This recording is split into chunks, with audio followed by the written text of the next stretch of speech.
La nouvelle est tombée comme un coup péré. Le Burkina Faso suspend l'importation de la farine de blé jusqu'à nouvel ordre. Ainsi en a décidé la transition pour, dit-elle, assainir le marché des produits de grande consommation. La raison de cette mesure serait bien plus profonde, soutient Adama Bayala, chroniqueur à l'émission Presse Éco de BF1.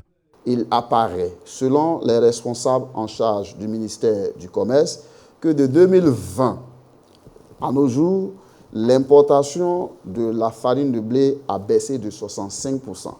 Constat, ces importateurs ont du mal à écouler leurs marchandises. Constat, les minoteries ont du mal à écouler leurs marchandises. D'où vient le problème?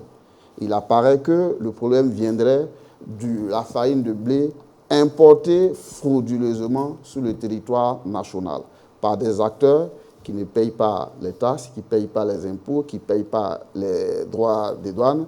Et donc c'est en cela que le gouvernement a décidé, à les entendre, de prendre cette mesure temporaire pour contrôler l'inondation du marché par ces produits frauduleux. Dr Moumouni Zoungrana, maître de conférence à l'université Joseph Kizerbo à Ouagadougou et chroniqueur sur cette même émission, va plus loin. L'importation de cette denrée coûte cher au pays.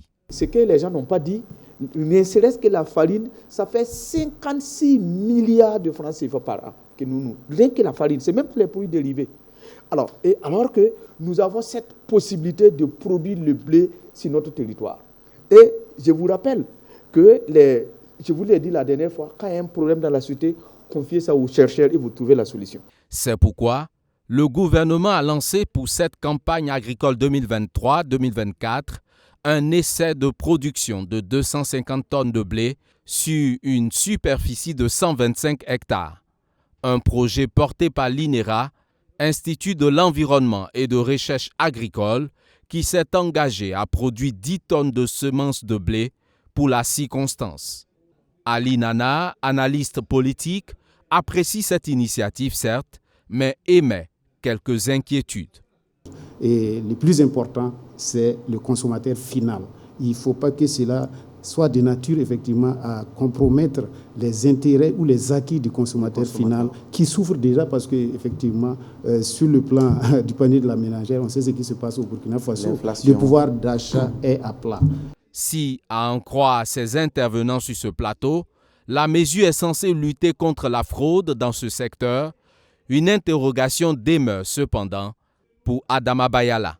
Est-ce que pour lutter contre la fraude dans un secteur, très sincèrement, on a besoin de suspendre l'importation? Je pense qu'il faut aller toucher le mal où il se trouve et apporter les solutions qu'il faille. Les solutions pour lui seraient d'initier des sessions de formation à l'endroit des acteurs de la filière blé à cultiver des valeurs d'honnêteté et de patriotisme dans l'exercice de leurs activités. Le pays consomme 315 000 tonnes de blé par an, dont 95% proviennent principalement de la France et de la Russie.